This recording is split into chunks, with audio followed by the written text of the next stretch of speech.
So we're going to hop right back outside of Rathir, and we're going to talk to a character called a Fate Weaver. Fate Weavers, traditionally in the history of Amalur, they're sort of fortune tellers. They can read your fate and tell you when and how you're going to die. They creep people out a little bit. Now, because the player character in Reckoning has this unique attachment to fate where you don't have a destiny, and therefore you can choose your own and change the fates of those around you, Fate Weavers don't really know what to make of you. And they quickly find that they can actually use their destiny cards, these tarot-like cards, to change your destiny at your request. Come, see what the future holds for you. So we can talk to Mari here and see the destinies we've unlocked thus far and switch over to the Shadowcaster destiny. Now this makes us do more raw elemental damage, which is good for this particular hybrid build, but also it changes that teleport move we were doing earlier. Now it'll actually poison enemies as we teleport through them. This cow looks like he needs to die. Yeah.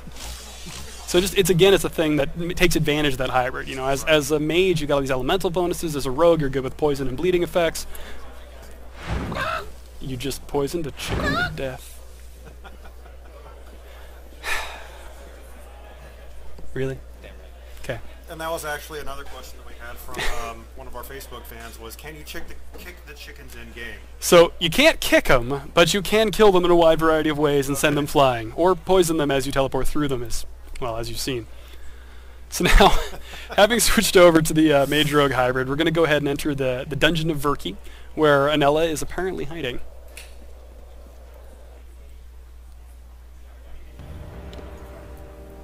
Somewhere in here. Allegedly. Creature up ahead is a bar guest. See if... Oh, yeah.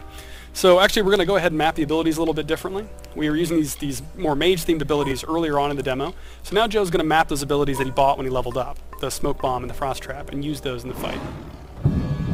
Place down a Frost Trap. Make a bar guest sad.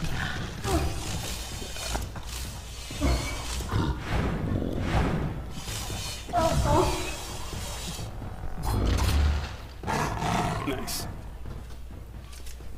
Now Joe was remapping the skills. Mm-hmm. Some of our Facebook community have asked if it's possible to remap the D-pad with different armor or equipment. So the D-pad actually gives you quick access to potions. So although you can go to a pause menu and drink potions that way, it'll let you quickly drink health or mana potions in the middle of a fight. It'll just use the crappiest one you have so you don't get screwed. The other thing you can do is actually map a primary and a secondary weapon right on the face buttons. So instead of switching between sets with the D-pad, you actually have two active weapons at all times that you can just use instantly. And that's why you see he has the daggers and the chakrams here, and without switching anything, he can just go right back and forth between them, even in the middle of an attack chain. And there she is. Die to Arthur!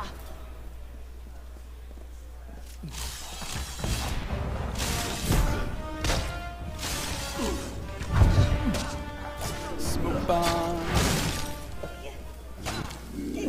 Oh, very sad. Oh. I like how he's still poisoned as he's falling. There's like a little bit of ice, a little bit of poison as he's bleeding to the ground.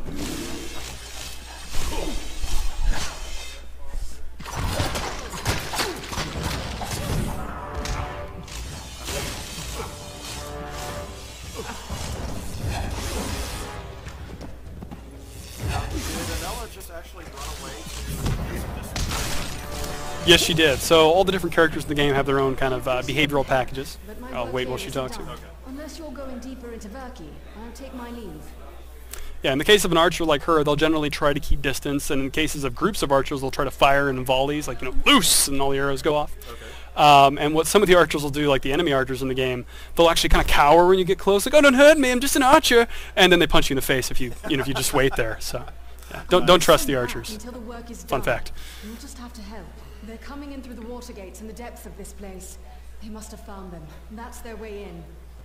That's another cool thing. You won't see them in this particular demo, but the kind of rogue or bandit characters, the really life-nimble guys, they will dodge your arrows.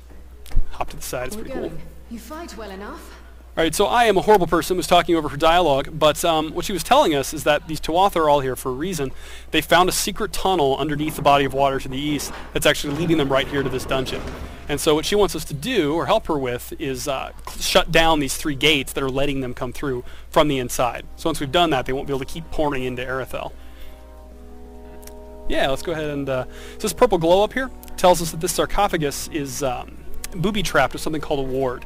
Spellcasters will tend to put these on their valuables in the game, and if you set off the ward, it'll either blow up in your face and cause damage, or it'll give you a curse that then you have to go find a way to get rid of that curse. So, generally speaking, you want to invest in the dispelling skills so you can more easily get through these things without setting them off. We've got a fair amount of points in it here, which makes this minigame quite a bit easier for us. Voila.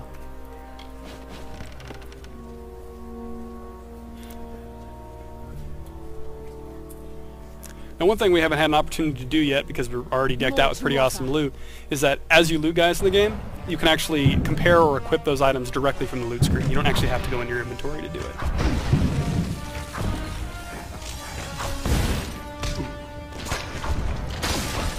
Don't forget about Tempest. It's all about the Tempest. Not there.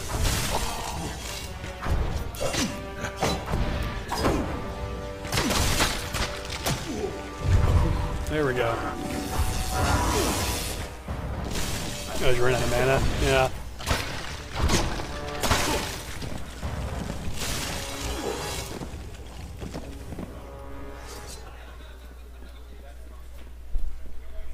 Another group of Tuatha down, and we're getting closer to those gates. Alright, ugly in the background. Yeah, that'd be a Bolgan.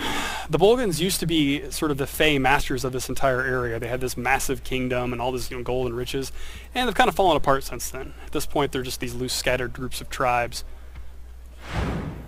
Don't let him see you. Close. Be very, very quiet. Hunting Bolgan. That looks like it hurt. Yeah, that'll do that. So yeah, we have all these different stealth kills, sync maneuvers like that you can do to most of the types of enemies in the game. Okay.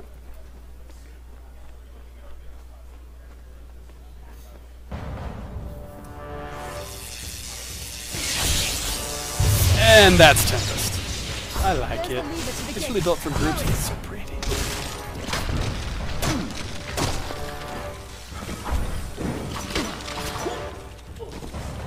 And he's pinned to the wall. That's awesome. So we look over to the right here, we see we've actually just sealed that gate. So if we can get the other two, no more Tuatha.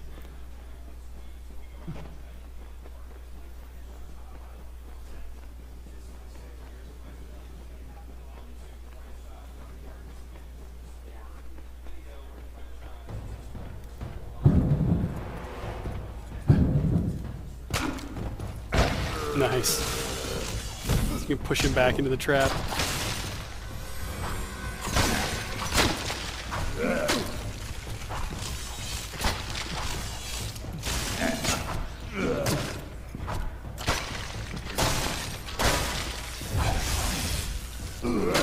Ouch.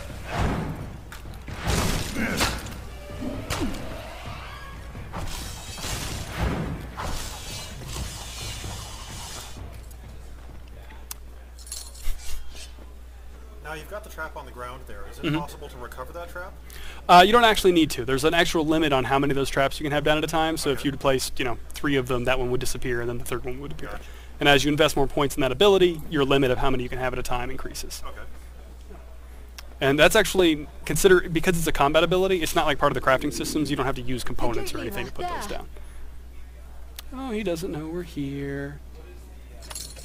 Try to pickpocket him, he didn't have anything cool. So we will punish him with death. Yeah. He's a Tuatha, they deserve it. And another gate closed. 2 down, 1 to go. Yep. Now, if we didn't make too much... No, we made too much noise. They know we're here. That's another thing about the stealth system, is it reduces how much your actual audio output is as far as the enemies are concerned. So it'll sound the same to the player, but the enemies don't hear you. Be a little more destructive without bringing an army.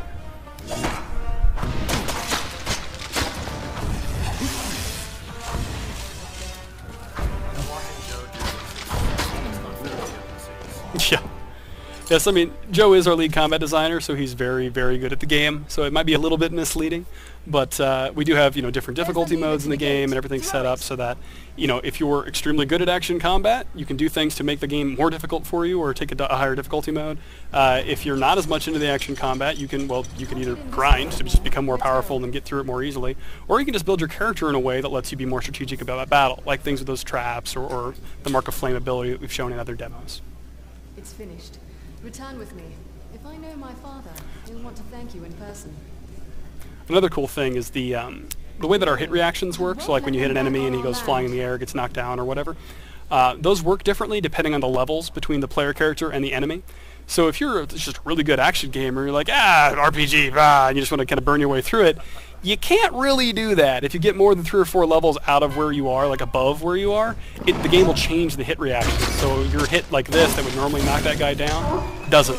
He just shrugs it off, and vice versa. Things that normally you could shrug off, drop you to the ground or send you flying. It's still possible to play the game for areas that are considerably over your level, but it makes it quite a bit harder.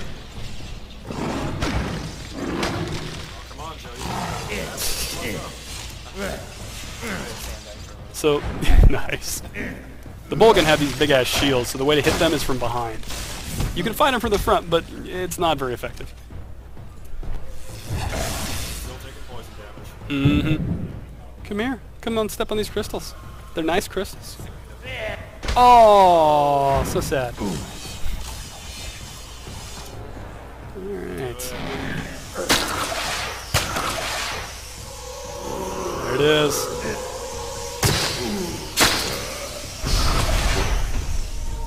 Poor Bolgan, nothing.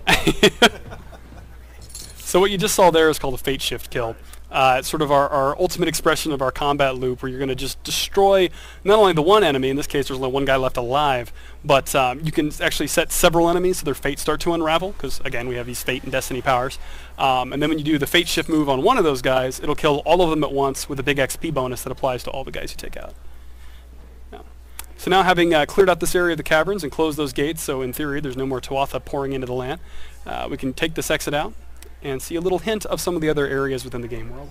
Okay.